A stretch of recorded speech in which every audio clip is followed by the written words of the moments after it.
শুরু করছি নতুন একটা উপন্যাস। নতুন বললে ভুল হবে, কারণ হচ্ছে আমার এই চ্যানেলে এই উপন্যাসটা আগেও বলা হয়েছে।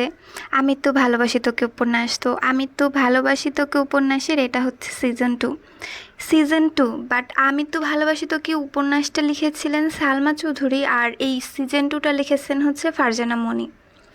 তো আপনারা যারা হচ্ছে এই উপন্যাসটা দেখতে আসছেন, তো অবশ্যই আগে প্রথম সিজনটা দেখে আসবেন, তাহলে আসলে আপনারা সব কিছু বুঝতে পারবেন। আমার চ্যানেলের প্লেলিস্টে গেলে আপনারা আমি তো ভালোবাসি তোকে উপন্যাসের সিজন 1টা দেখতে পাবেন। আমি তো ভালোবাসি তোকে উপন্যাস সিজন 2 লিখেছেন ফারজানা মনি। পর্ব 1। খানবাড়িতে আজ খুশির জোয়ার। আজ খানবাড়ির মেজকর্তা মোজাম্মেল খানের একমাত্র ছেলে তানভীর খানের বিয়ে। খানবাড়ির প্রতিটা কোনায় কোনায় আজ আলোকসজ্জায় সজ্জিত। অনুষ্ঠানের কোথাও কোনো কৃপণতা রাখেনি আলী আহমেদ খান এবং মোজাম্মেল খান। বাড়িতে বিয়ের আমেজ, কিন্তু বাড়ির বড় ছেলে সাজ্জাদুল খান আবিরের কোনো খবর নেই। তার ফোনটাও বন্ধ। সকাল থেকে মেঘ বারবার আবিরকে কল দিছে, কিন্তু কোনো খবর নেই। আবিরের রুমের মাঝেই পায়চারি করছে মেঘ। কয়েকদিন ধরে মেঘের শরীরটা ভালো নেই। আবিরকে তা জানানো হয়নি। আবির খুবই ভালোবাসে মেঘকে। মেঘ চায় না আবির শুধু শুধু মেঘকে নিয়ে চিন্তা করুক, কিন্তু আজ শরীরটা একটু বেশিই খারাপ তার। তার মাঝেই বড় ভাই তানভীর এবং নিজের সবচেয়ে কাছের বান্ধবী বন্যার বিয়ে। তানভীরের ডাকে হঠাৎই মেষের মৃত্যু ভালোবাসি ধ্যান ভাঙলো মেঘের। এখানে মেষের মৃত্যু ভালোবাসি ধ্যান বলতে মানে মেঘ যে তার এই আবিরকে নিয়ে ভাবতেছিল, তো ওই ঘটনাটা বোঝানোর চেষ্টা করা হয়েছে। বনু, ভাইয়া, ভাইয়ার কোনো খবর পাওয়া গেল না? ভাইয়া, তুমি একটু রাকিব আর রাসেল ভাইয়াকে কল দিয়ে জিজ্ঞেস করো তারা কিছু জানে কি না। ঠিক আছে, তুই টেনশন করিস না, ভাইয়া চলে আসবে। মেঘ ব্যালকনির কাছে গেল, নিচের দিকে তাকিয়ে আবিরের আসার অপেক্ষা করছে। হঠাৎই পূর্বের কিছু কথা মনে পড়তেই মেঘ একা একা হাসতে থাকলো আর বলল, আমি মাহাদিবা খান মেঘ, মোজাম্মেল খানের একমাত্র রাজকন্যা, তানভীর খানের একমাত্র চোখের মণি। এই ব্যালকনিতে দাঁড়িয়ে কতই না রাত জেগেছি আমার আবির ভাইয়ের জন্য। আমার আবির ভাই। আজ কোনো লুকোচুরি নেই, নেই কোনো দ্বিধা। আমার আবির, আমার আবির, আমার আবির। চাচাতো ভাইয়ের জন্য কতই না পাগলামি করেছি, আজ আমি তাকে পেয়ে পরিপূর্ণ। আমার জীবনের উপহার হলো আবির ভাইয়ের মতো একজন স্বামী পাওয়া। আজ আবির ভাইয়ের পুরনো একটা চিঠি খুব করে মনে পড়ছে। নীল দিগন্তের ওই উড়ন্ত মেঘেরা জানে কত স্বপ্ন উড়িয়েছি বেনামি খামে। হঠাৎ ফোনের টুংটাং শব্দে ধ্যান ভাঙল মেঘের। দেখল আবির নামে সেভ করা নাম্বার থেকে মেসেজ। মেঘ মুচকি হেসে মেসেজটি পড়া শুরু করলো। ম্যাম, সরি এতটা টেনশন দেওয়ার জন্য, আমি একটু ব্যস্ত ছিলাম। মেঘ বিছানায় গিয়ে বসতেই মনে হলো সারা রাজ্যের শান্তির ঘুম তার চোখে নেমে এসেছে। ভালোবাসার শরীরটা বড্ড বেশি দুর্বল, তাই মেঘ শুয়েই ঘুমিয়ে পড়ল। এদিকে হঠাৎ ফোনের টুংটাং শব্দে ফোনটা হাতে নিল বন্যা। মনে আওড়ালো আমার ভিলেন। বন্যা, হ্যালো।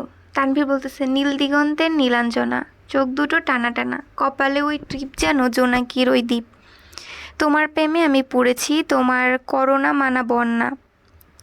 ওই ভিলেন, আজ বড্ড শখ জেগেছে বুঝি? তানভীর বলল, একটু হলে দোষ নেই কোথাও। 51% ভিলেন আর 49% হিরো, চলবে? বন্যা বলছে, বুঝেছি মেরি ভিলেন। তারপর তানভীর স্বাভাবিক কণ্ঠে বলল, কি করছো? তেমন কিছু না। ওকে, তাহলে এখনই তোমাদের গলির মুখে মোকলেস দাদার দোকানের সামনে এসো। বন্যা বলল, কেন? আর এখন তো মাত্র ভোর 6টা বাজে, কেউ দেখলেই হাজারটা প্রশ্ন করবে, বলবে এত সকালে কোথায় যাচ্ছি।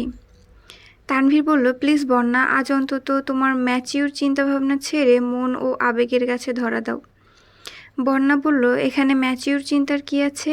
বাড়িতে বিয়ে, আত্মীয় স্বজনরা সবাই এক একজন এক এক স্থানে ঘুমিয়ে আছে, যদি বের হতে ধরা পড়ে যাই।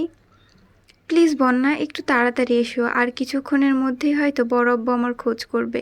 আমাকে তাড়াতাড়ি যেতে হবে, প্লিজ তাড়াতাড়ি এসো। বন্যা একটু ভেবে বলল, আসছি। ফাগুন মাস, কোকিলের মিষ্টি সুর ভেসে আসছে, হালকা মৃদু মৃদু বাতাস বইছে। হঠাৎ এক অপরূপা সুন্দরী এসে তানভীরের সামনে দাঁড়ালো। পরনে তার হলুদ লাল পাড়ে শাড়ি, চোখে গাঢ় কাজল, ঠোঁটে হালকা গোলাপি রঙের লিপস্টিক। তার চুলগুলো ফাগুনের হাওয়ায় মৃদু মৃদু দুলছে। আলতারাঙা গায়ে গায়ে সামনে এগিয়ে এসে বলল, কি হয়েছে? তানভীর বলল, আমার বসন্ত এসে গেছে। বন্যা লাজুক হাসল। তানভীরের চোখ যেন বন্যার লাজুক চেহারা থেকে সরছেই না। ভোরের স্নিগ্ধ আলোয় বন্যাকে আজ একটু বেশি আদুরে লাগছে। হঠাৎ সাকিবের ডাকে ধ্যান ভাঙল তানভীরের। ভাইয়া, ভাবিকে দেখে টাসকি খেয়ে জ্ঞান হারানো রাতের জন্য জমিয়ে রেখো। পৃথিবীতে নতুন ইতিহাস রচিত হবে। খানবাড়ির মেজ ছেলে তার বেগমের সৌন্দর্য দেখে জ্ঞান হারিয়েছে বলেই সাকিব হো হো করে হাসতে লাগলো। তানভীর সাকিবকে এক ধমক দিয়ে চুপ করিয়ে দিল। বন্যার দিকে তাকিয়ে দেখল বন্যা লজ্জায় শাড়ির আঁচল খামচে ধরে দাঁড়িয়ে আছে। তানভীর সাকিবকে শক্ত কণ্ঠে বলল, তুই এখানে অপেক্ষা কর, আমি বন্যার সাথে একটু কথা বলে আসছি। একটু সামনে এগুতেই সাকিব ডাকলো, তানভীর ভাইয়া, রাতের জন্য বাঁচিয়ে রেখো, না হলে ফুলগুলো যে নষ্ট হবে। তানভীর কটমট করে সাকিবের দিকে তাকালো। পাশেই দেখলো একটা নোংরা ছেঁড়া জুতো পড়ে আছে। সেটা হাতে নিয়েই সাকিবকে ছুঁড়ে মারলো। বন্যাকে বলল, চলো, ওর কথায় কান দিও না। বন্যা বলল, কোথায় যাব? তানভীর, এখানেই, বেশি দূরে যাব না। তানভীর বন্যাকে নিয়ে কাছাকাছি একটা লেকের পাড়ে টেবিলে বসলো। দুজন বসে আছে। আজ যেন কারো মুখে কোনো কথা নেই। কিছুক্ষণ চুপ করে থেকে বন্যায় প্রথমে মুখ খুলল। বলল, মেঘ কেমন আছে? তানভীর বলল, ভালো। বন্যা খেয়াল করলো তানভীর বারবার আর চোখে তার দিকে তাকাচ্ছে। সে লজ্জায় আর একটু গুটিয়ে গেল। বন্যা কাপা কণ্ঠে আবার বলল, কেন আসতে বলেছেন? তানভীরের সহজ স্বীকারোক্তি, এমনি তোমায় দেখতে ইচ্ছে করলো তাই।